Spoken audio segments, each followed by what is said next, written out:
Hello, and welcome to Outer Spaces, a podcast dedicated to empowering designers and contractors in the outdoor living space.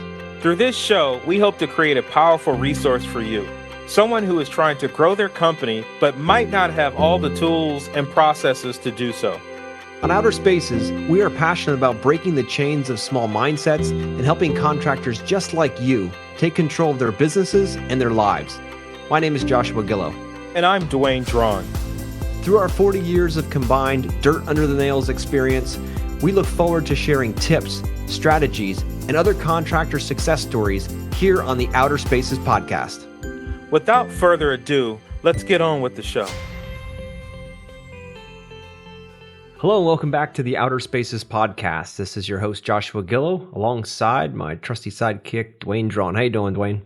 Man, I'm pretty good, man. Just enjoying the day. The weather finally broke. The clouds are gone. The sun is out. And we're all bitching about how hot it is already. It only took 2 days to make that happen. do pilots bitch about how hot it is when they fly, at 5,000 feet or anything? Yeah, because believe it or not, when it's hot outside, it's really bumpy. Especially on takeoff and coming out. So it's like, a lot of times when you see temperatures around 90, 95, I'm sort of laughing like they have no clue how horrible this takeoff is going to feel.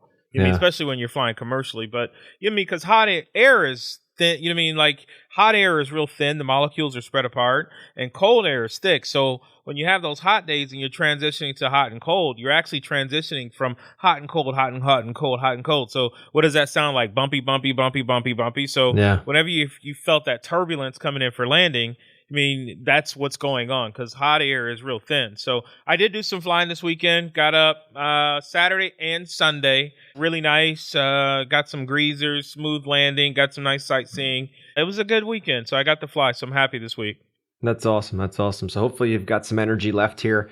We have a very special guest coming on the podcast today.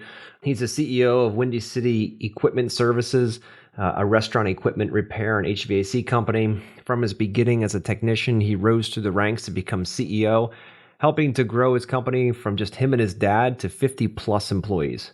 From 2014 to 2020, Windy City's annual revenue rose from 1.2 million to 8 million. And the company that was named in the Inc. 5000 list as the fastest growing company and one of the fastest growing companies in America in 2018, 19, and 20. He's also the author of Blue is the New White, the best path to success no one told you about. His name, Josh Zolin. Josh, welcome to the podcast. Oh man, guys, thanks for having me. Super excited to be here. And I can't hear that introduction enough. I got to tell you, you take things on the day by day and it doesn't feel like you accomplished a lot. But when you tell it to me right now, whew, that's nice. I got goosebumps. You're definitely crushing it, brother, for sure. And, I love the title of that book. And Dwayne and I came up with, in the field, in the trades, you know what I mean? And we grew up and lived and breathed that for many years of our lives. So we have such respect for all the men and women out there busting their ass working and trying to make a better life for themselves and their families. So I'm super excited to dig into this book with you and understand a bit more about it and your overall philosophy with the trades. And I believe our audience would be very interested in where they're going and what type of, where the direction might be for people's thoughts on the trades coming up. So I'll reach out with the first question here with, what was your mission for writing this book? What gave you the incentive or the excitement to do it? Yeah, so as you alluded, my dad started this business, right? And I didn't come into the business until about 4 or 5 years after he started it. And it was still just him at the time, right? So when I came on, it was me and him. And as we started to grow the business and bring people aboard and really just, expand our footprint out, it got me to realize how valuable technicians in the trades really are. Not just from being a technician, right? Because I didn't spend my life in the office here. He's very old school, and if I wanted any part of this business, I had to turn the wrenches in the trenches myself, and which I'm so thankful that I did. I did that for about 10 years, and it was one of those things where somewhere along the line, I want to say it was probably 2015, 2014, probably when we really started to get some traction underneath us, that I realized that not only are technicians paid very handsomely, right? And not only do they get all of these benefits that I never knew that they did until I tried hiring them, but nobody knows that. Nobody knew that, right? So here I am trying to find material on it and, reaching out to guidance counselors like from my old high school and stuff like that. And nobody has information on, what the trades actually offer. All I heard growing up was, you got to go to college, you got to go to college, you got to go to college. And oh, if you can't cut it, you can go into the trades. And that was the narrative that I was brought up with. So once I realized that that was just a flat out lie, I felt the need to spread that message. And it was funny. I was laying in bed with my wife one night and complaining, I think, about, how I couldn't find any books or material on that would help me understand, this career path. I mean, I found some articles and stuff like that online, but as far as tangible material, which I like to read, nothing was available. So she looked at me finally and was like, "You always said you wanted to write a fucking book. So, why don't you write this one?" And I said, "Well, okay, well, you're allowed to be right once in our marriage. So I like it. Let's do it. I'll do it." And that's really what led to it. And it was very interesting, how it all played out because I had never written a book before, and so it was an interesting journey. But ultimately, the whole reason I wrote it was there's this stigma or this perception that revolves around the trades, all industries, not just my industry. You guys know, you came up in it too, right? That the trades are just second rate. They're a tier below a college education. They're a tier below a white collar job. And it's just not the case. And I thought that message was important enough to spread. No, I love that, man. I love that. And again, with Dwayne and I starting out in the trenches, and I went to school for an associate's degree in design for, architectural mechanical engineering. It wasn't the typical traditional, American college experience. I still worked and started a company during that time and had a part-time job too, and all those things. But, at the end of the day, I can feel you, man, because there's that old adage of, like you said, go to school, go to college, get a job, live your life, cash out at 65, 70 years old and die in a few years, right? That's the old way it is. And thank God that's broken. And, the trades have been, my whole family's from trades, so I get it, man. I love that world.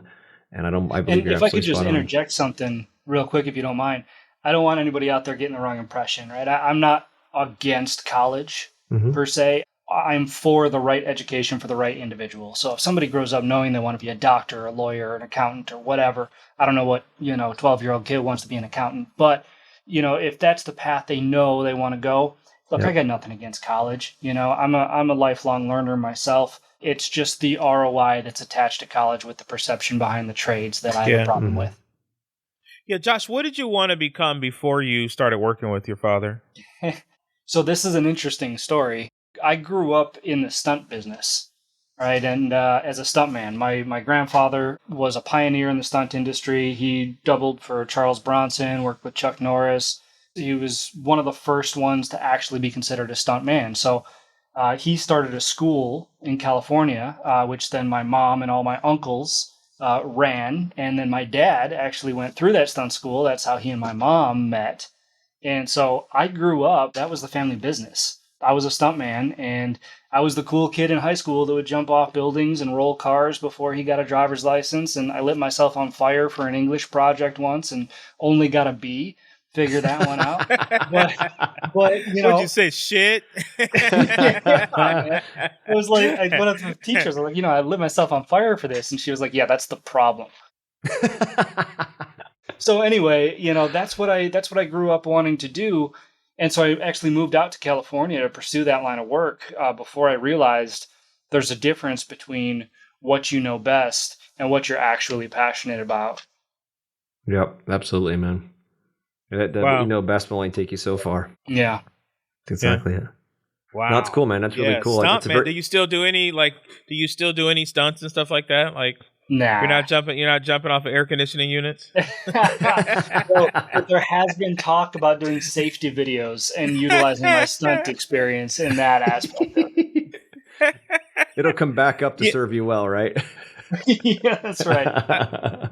This is sort of a loaded. I think it's wild that the three of us on here pretty much started with parents who were dabbling in some type of business. A little different is my father was dabbling in the business that was on the side. So he had a full-time job, and he started from like a janitor and made it up to like the top dog at the company. And he had like this little landscaping, hauling, grass cutting business on the side. So when I got in, it was sort of, don't do this, just do it on the side and get a job. And as I was building the business, he was sort of upset that I didn't go to a college, because he actually worked at a college. So I had a full ride scholarship to go to a college. And I'm like, Dad, I don't want to go to that place. That looks goofy. It looks nerdy. I want to do this. So he was really upset at first in the beginning, and he did not see any success in what I was doing. Like, it was a battle just to prove that I could do something. How was working with your father, and then how was you and him growing it? Like, what was that like? That's a good question. Because I know that there's a lot of family dynamic stuff out there, especially working with family and things like that. So let me preface this by saying that my mom and my dad split back in 1990, right? I was like 6 years old. So growing up, I had only saw my dad every other weekend, which actually in hindsight only strengthened our relationship. So once I moved out to California, he was in Arizona already at the time. Once we started working together, it was almost like making up for lost time. Right. So I'm very blessed to have a fantastic relationship, with my dad, and both of us complement each other very well in business. Right. He's got that old school mentality, that grit, that grind. And I've got the new school, technology and visionary kind of thing. So we complement each other very well. Of course, there's disagreements, and at the end of the day, I give credit where credit is due. And look, I may be the CEO, but he's the one that started it with his own two hands.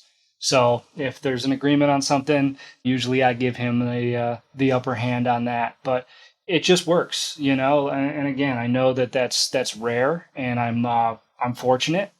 So be that as it may, no complaints. That's yeah, awesome. That's very powerful. You guys can work together. It's really raw. And I worked with my father, so it's sort of the same thing.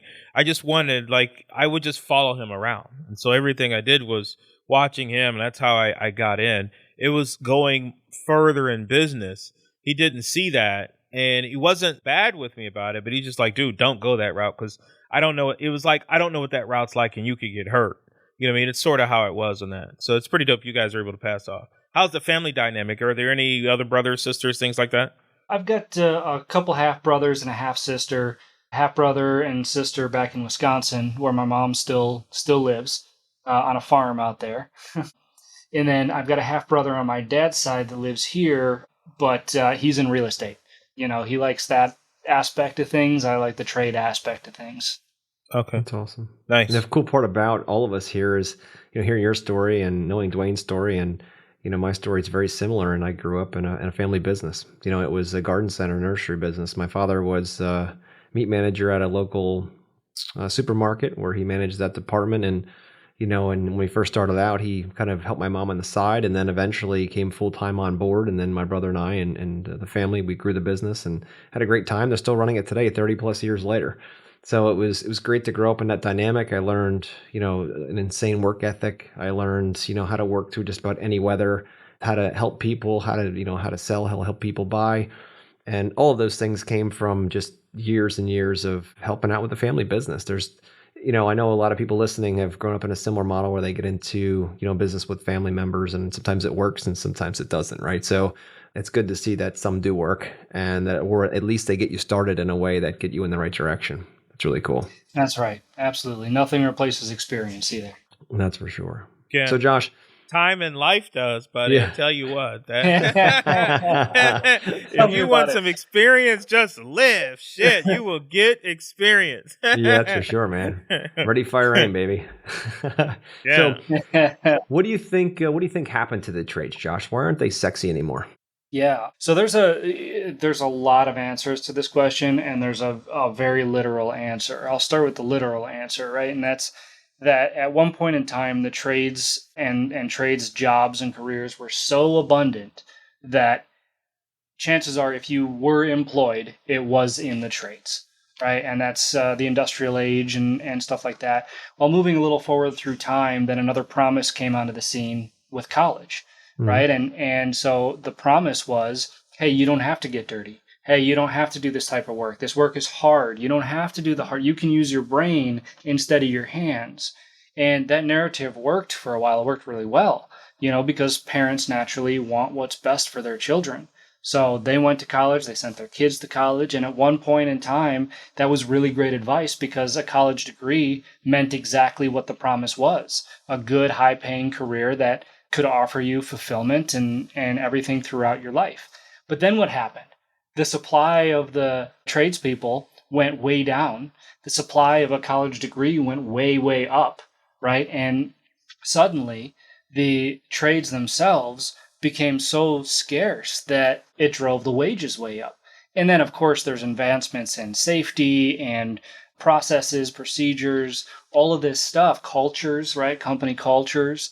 So all of this stuff pivoted, okay? And now the college degree, typical college degree, if you don't know what you want to do for the rest of your life, typically you're recommended to go to college and you'll figure it out along the way. And then you end up getting a business degree and working at Starbucks or whatever. And so, but in the meantime, these trades jobs, the wages just keep going up and up and up, right? But we haven't been able to shift our perception back from this white collar route is way, way better in so many different aspects than the blue collar route. And so now we're still waiting for that stigma to come back around, which I think we're on the right track.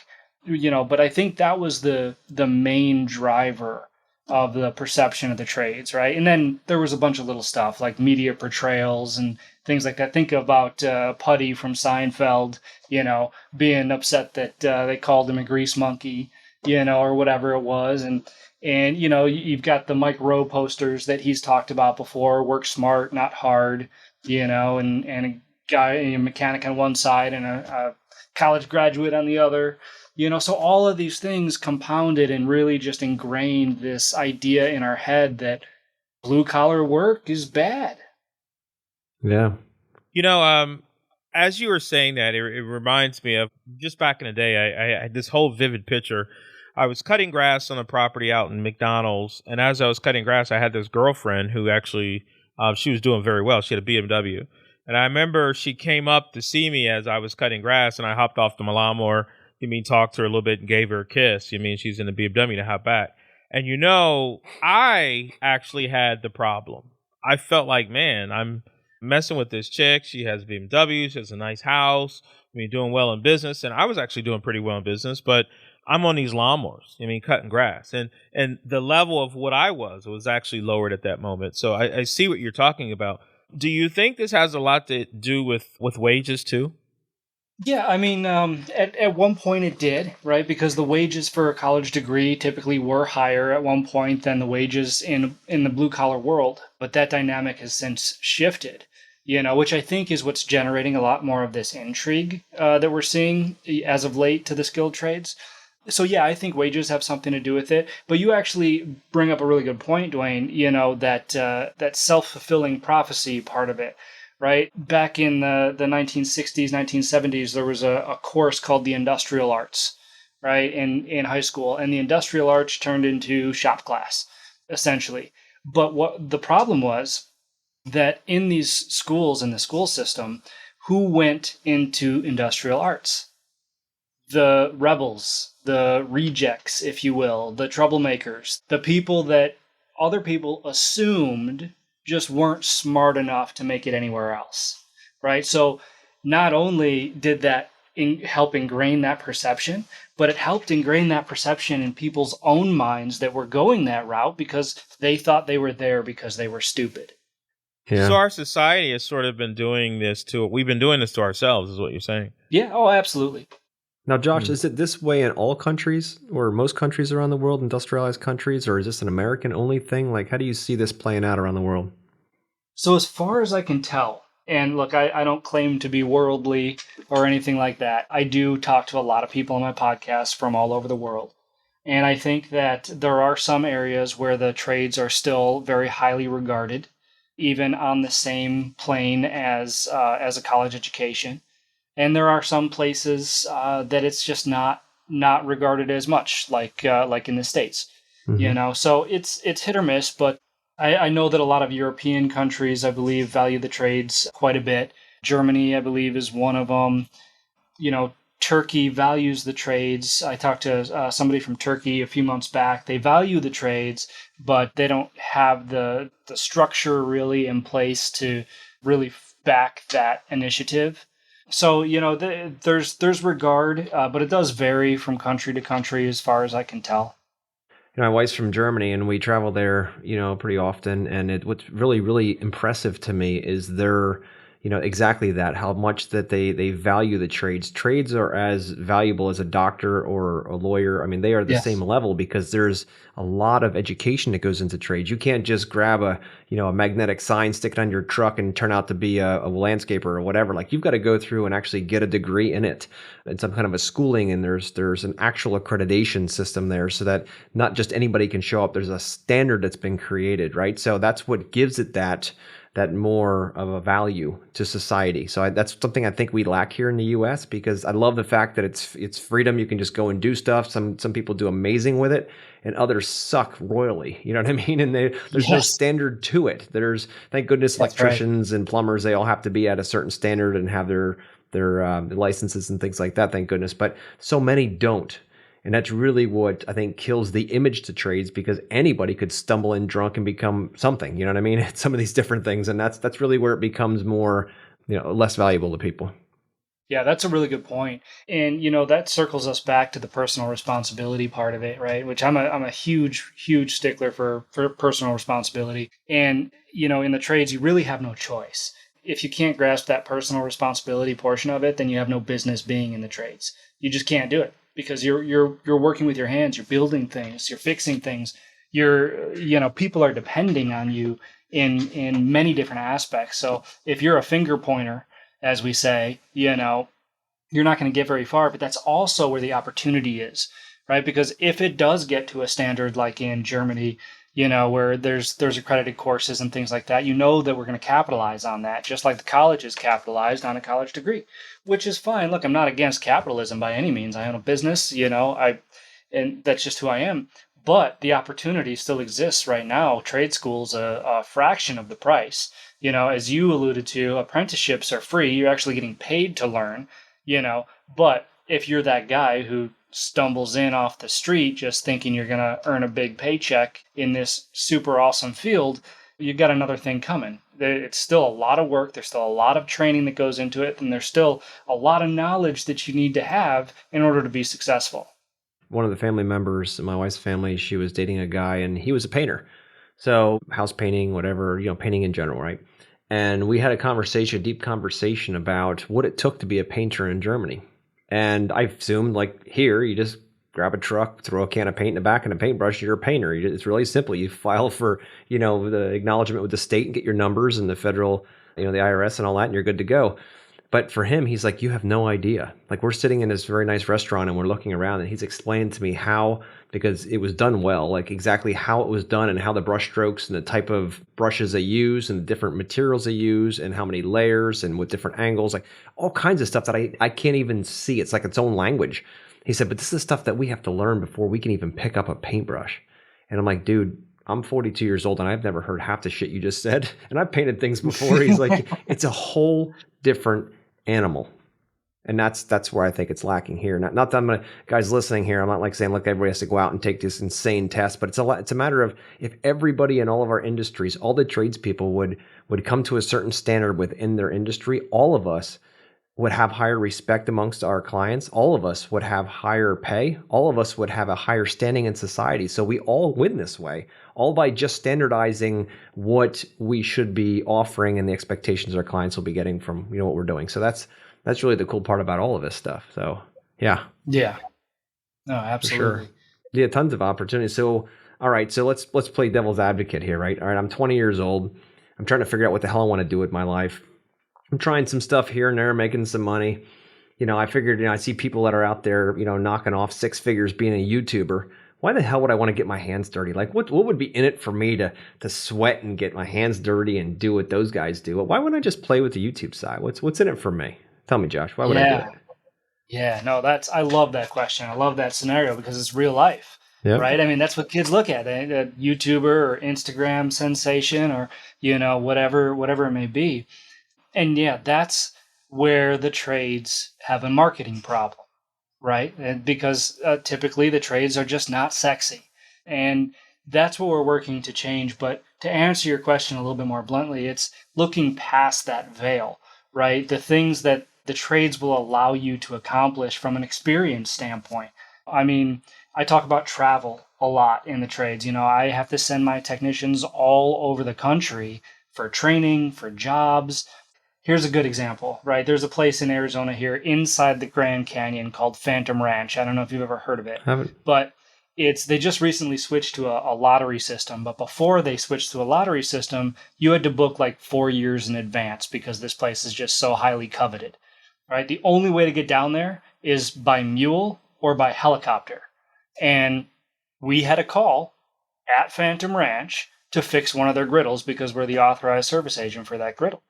And so I had guys with their hands up saying, no, this is a once in a lifetime opportunity that I get to do here because this is the trade that I do. So of course we begged the manufacturer to let us take a helicopter down there because the footage would have been ridiculous. A Windy City technician rappelling from a helicopter with a tool bag into Phantom Ranch. Come on. Love that. But he did have to take the mule down, which he still curses my name to this day, but enjoyed the experience nonetheless.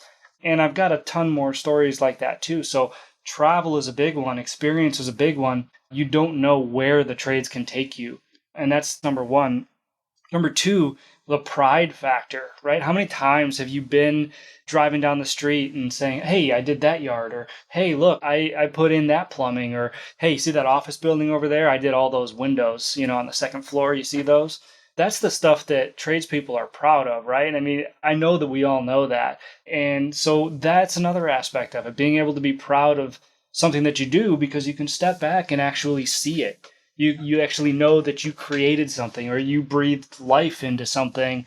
And so that's the kind of stuff in here. That's the fulfillment stuff and that you don't hear a whole lot about, right? And then the other thing I like to say is that right now we talk about opportunities, but the trades is a prime example of a white space, right? We need all types of people in the trades. We need technicians, of course, but we also need dispatchers, we need marketers, we need managers, we need salespeople. I mean, there's an endless amount of talent that we need in the industry. So it's not all about getting your hands dirty.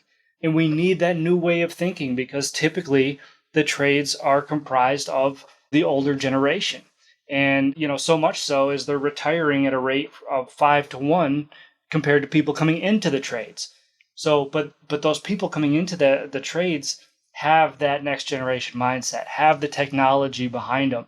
So there's an opportunity there to really mold an entire industry into what it's going to look like tomorrow. And how many industries can you say that about? True. No, I love that. Josh, how do you bridge the gap? Because trades are like, let's see if I can explain. I probably just tell a quick little breakdown to understand it. Someone getting into trade is almost like race car drivers, basketball players, and football players. Like their fathers and their uncles were doing it, and then they followed suit. And so we have this huge gap right now. How do we get people back into just the dynamics of being trades if their father wasn't in the trades at all?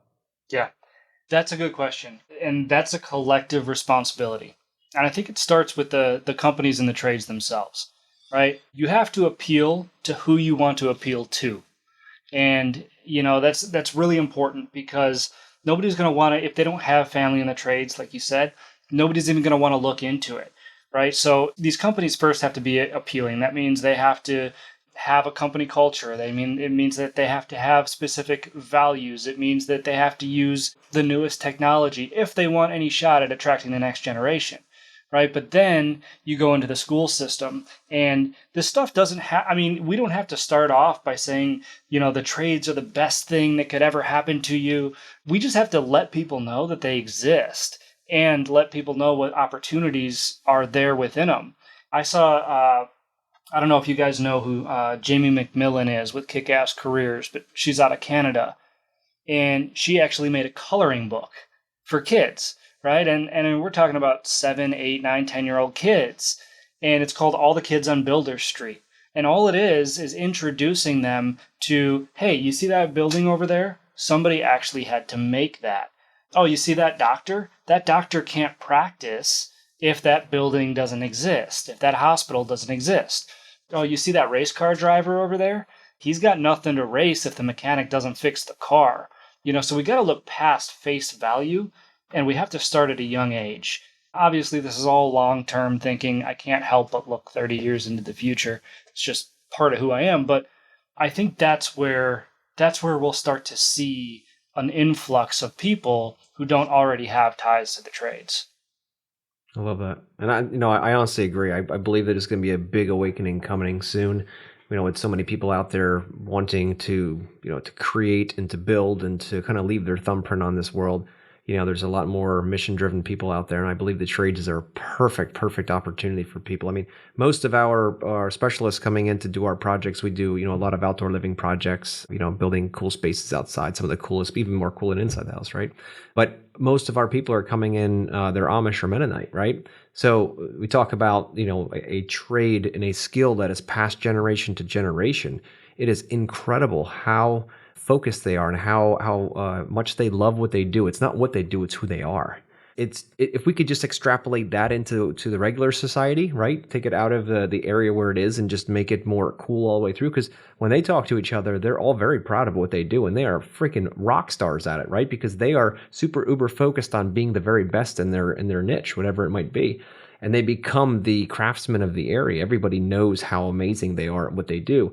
Now, take that and put it into American society, where if you're a landscaper or even a grass cutter and you just have like everybody's standard is at that level, then people are like, wow, cool. You mean you actually do that? You actually, go out and plant plants and make amazing outdoor spaces for people to live in. And you're a mason, you're a carpenter. Like, there could be a really cool spin to all of that, and people could be really proud of that if society picked it up and put it in the tabloids, where instead of the Kardashians, you're actually talking about this carpenter who just did this incredible feat, and made something that never was before, and now people can enjoy it and use it and make that cool.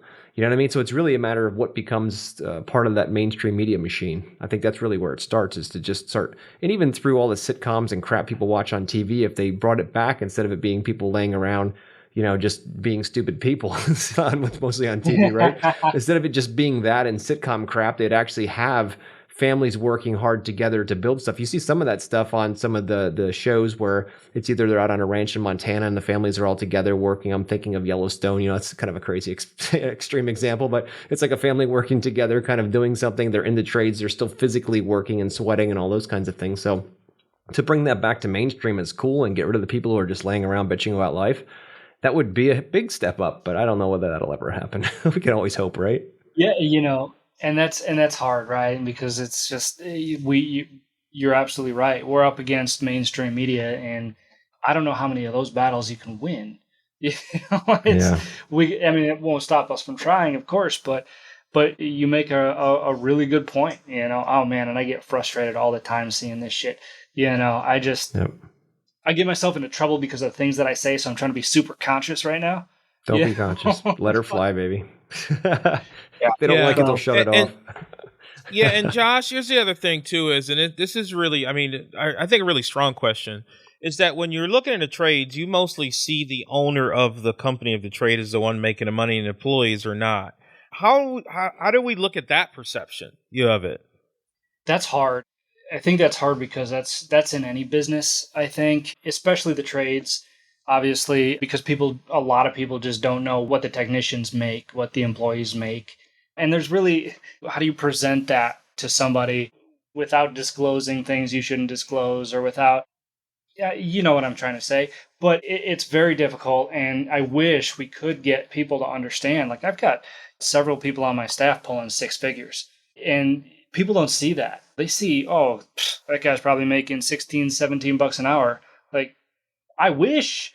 I mean, as a business owner, no, that's not how it is. And the other part of it too is, it's even talking about getting past the mindset. It's even hard being the business owner and the employees thinking that as well, because they see what you're charging.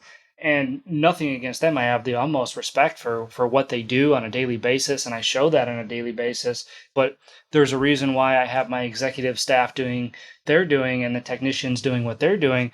The technicians are wildly good at what they do, fixing the equipment, and they love it. But when they see that we're charging $110 an hour, but they're making $40 an hour, which is a fantastic wage, right? Mm-hmm. It's still, to close that gap, it's left up to the imagination. And I can say as much as I want, well, you got to take into account insurance and taxes and uniforms and phones and office staff and computers and internet and all this other stuff. It still doesn't register. I think it's all gravy. Until you actually see it. Yeah, exactly. Yeah. So If it's hard. If you're charging 110 and they're making 40, they're actually making more than you.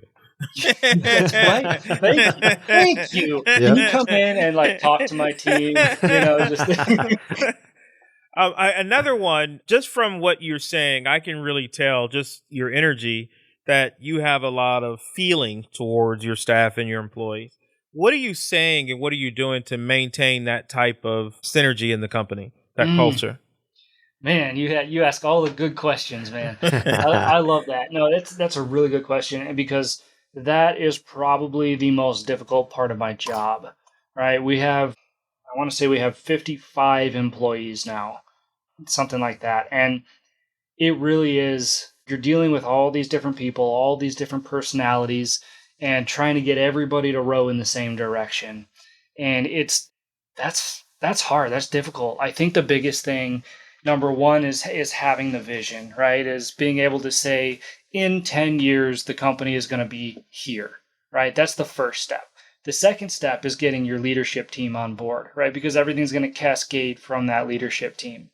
And so if you can't have a vision, if you can't get your leadership team on board, there's no way in hell that your employees are going to follow you anywhere. They're just not, because even, number one, they're all going to have their own vision of where they should go, where the company should go, right? And they're all going to be rowing in that direction. So you're not going to have that synergy that you need to really build the business and move the business forward in a tangible direction. But once you have that vision, once you get the leadership team on board and they can start helping their direct reports see, the light at the end of the tunnel, if you will, and what we're trying to accomplish, then, that's what creates that synergy. And then it's got to be a constant effort, right? It goes into the values for your organization. It goes into the culture that you build. Are you going to be that company that screams and berates everybody? Or are you going to be that company that, can pull somebody aside and say, hey, you know what? You fucked up. I know you can do better. And this is how you do better. If you have any questions, I'm here for you. Because there's a big difference. Right? You have to hold people accountable. They have to be held accountable. And but you can't do it, especially now, you can't do it in a way that is going to kill their morale. Because if they leave, you're not finding somebody else, at least not quickly. Yeah, that actually segues, it's a beautiful explanation, but that segues right into my next question would be, our listeners, and I think it's throughout all the trades, right? They're struggling to find good tradesmen to work. They're really struggling, especially people out there, landscaping, lawn cutters, the outdoor living guys, the paver layers, all those guys.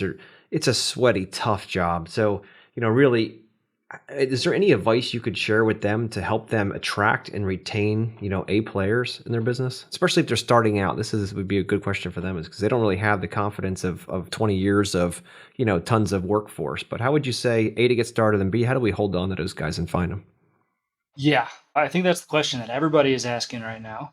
Yeah. But I'm going to steal some advice I just recently got from my latest podcast guest. His name is Ryan England. He owns a company called Core Matters, and he does exactly this, right? He doesn't recruit per se, but he coaches companies on how to recruit themselves. And that's what we all in the trades need to learn how to do, essentially. I said it before, but you have to be attractive to those who you want to attract. And what I mean by that is, look at your marketing. Your marketing 9 times out of 10, probably 9.9 times out of 10 is geared towards customers.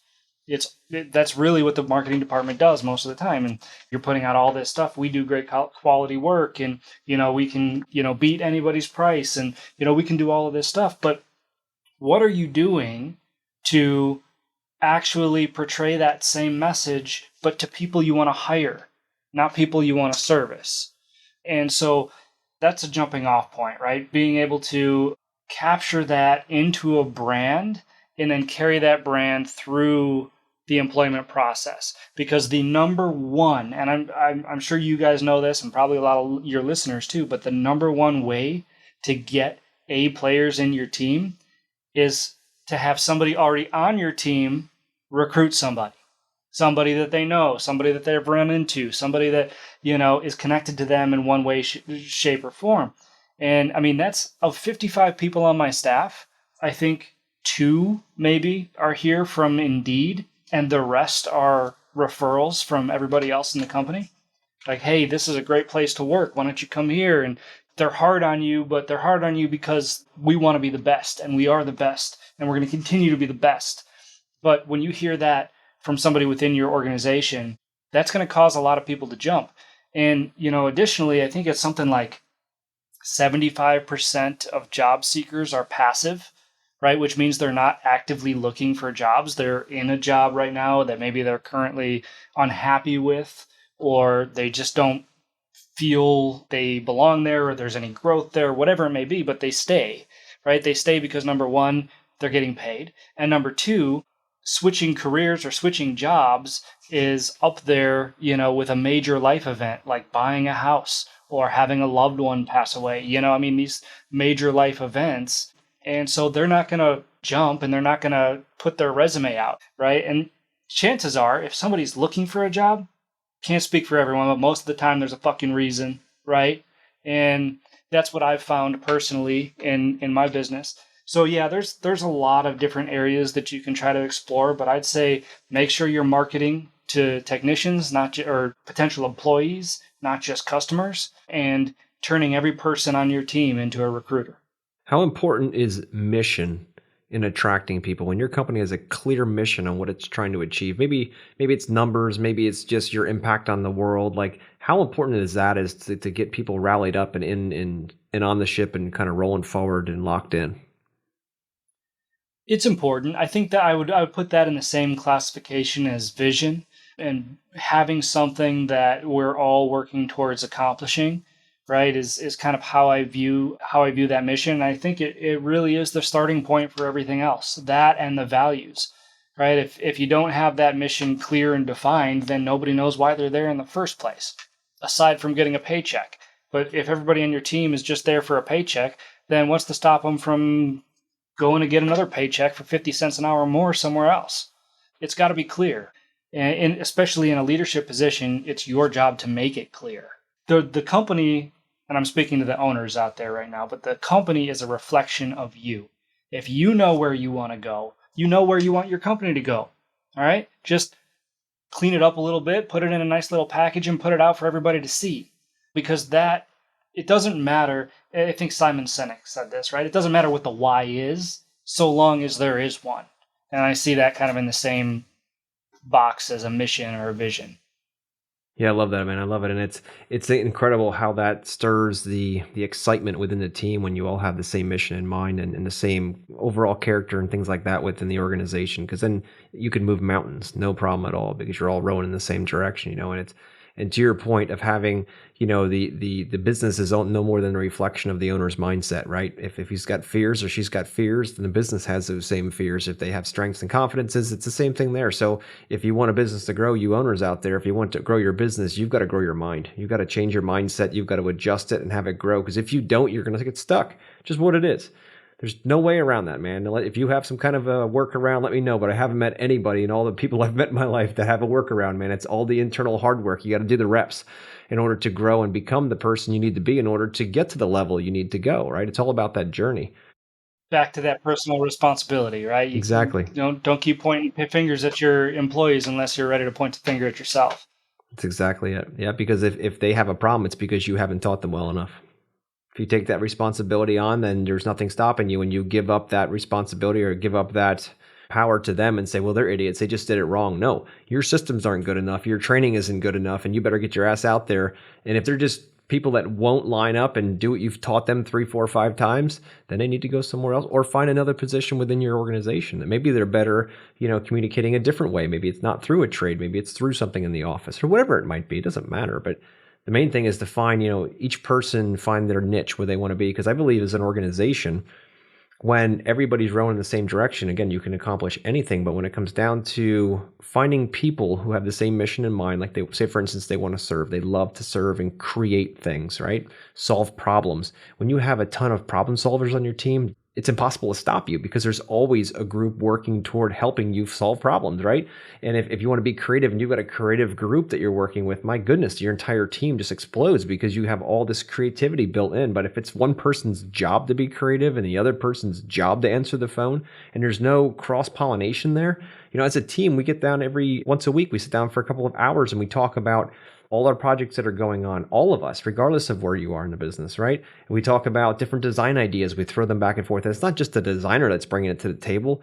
It could be my director of operations. She'll come up with an awesome idea and throw it on the board and be like, what do you think of this, guys? And we're like, that's freaking awesome. Like, I fucking love that. Like, all right, design team, you like this? What would we do different here? Like, it just becomes this thing. It just keeps growing, but it's because of the fact that we all want to achieve more as a team and not just that's your job and that's your job and that's your job. It's huge.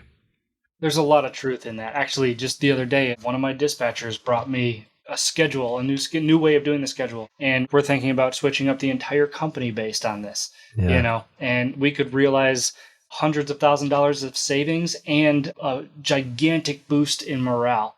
And you just don't know, right? You just don't know where this stuff is going to come from. That's exactly it. And letting your people know that they have the power to make, to bring those things to the table, to empower them, to know that they have control over their future by an exact example like that. If you have a better idea than I do, please bring it to the table. I am not the smartest guy here. If I am the smartest guy here, I'm in the wrong room. I want to be surrounded by people that are 10x my intelligence because then we can do some cool stuff. But if you always want to stand on top of your soapbox and yell at everybody, no one's going to bring any ideas to the table. They're all going to keep their mouth shut because they're afraid they're going to get their head cut off. So keep your mouth shut as a business owner, right? And listen to your people because you'd be surprised how smart they truly are. Yeah, it's really absolutely. Cool. That's awesome. So is there any books that you would recommend, and besides your book, of course, and I want you to talk about that, and why don't we just start there? Why don't you tell us a little bit about your book, where they can find it and all that kind of stuff, and if you have any other books that you would recommend reading in this, subject that could help business owners, startups, and established businesses really fire off and grow. Yeah, so my book is available on Amazon, paperback, hardcover, audio, all of that. Just search Blue is the New White. You'll be able to find it, no problem. Or go to blueisthenewwhite.com. Got it on there as well. Super easy to find. And, man, I hate when people ask for book recommendations because I read constantly, right? I've got book after... If I could turn the camera around and show you my bookshelf right now. One of these. As far as a business book, I'm trying to think of one of the ones that I read recently. I love the classics. I read the classics once a year or so. 7 Habits of Highly Effective People and How to Win Friends and Influence People. Those ones that everybody knows. The Hard Thing About Hard Things. I think that was a very good book. I don't know if you guys have read that one. That's by Ben Horowitz. It's based on a Silicon Valley company, but a lot of good information for startups and things like that in that book. You're the second person that's told me about that book this week. So it's next on the list. Oh, really? I usually take those as signs and pick up that book right away. Good to Great is another classic.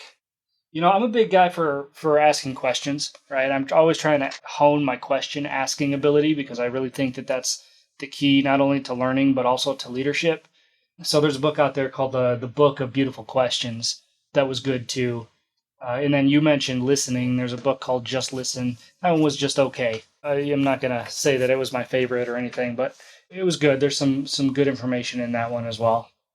Josh, you see a successful man, you ask him, he reads books, like period. Like if you see someone, like I learned this, and especially Joshua and I went to an event this year, and every time I saw some guys who I thought was very successful, the first thing I got was their book list. Like, I don't care how much money you're making. I don't care how many planes you bought. I didn't care about any of that. I didn't want to hear nothing about your boat. I want to hear what you read. You know what I mean? Because you and your father did not build this company to where it is today without reading books and seminars and studying. You just didn't work. It's one thing about working in the trade, but you got to educate your brain while you're working in the trade, and that's how you elevate the trade itself. So, man, good job, and thanks. Like, awesome. Matter of fact, I didn't get the list of that last one, so we got to figure out how to get that done because I was trying to get it bought while I was talking to you.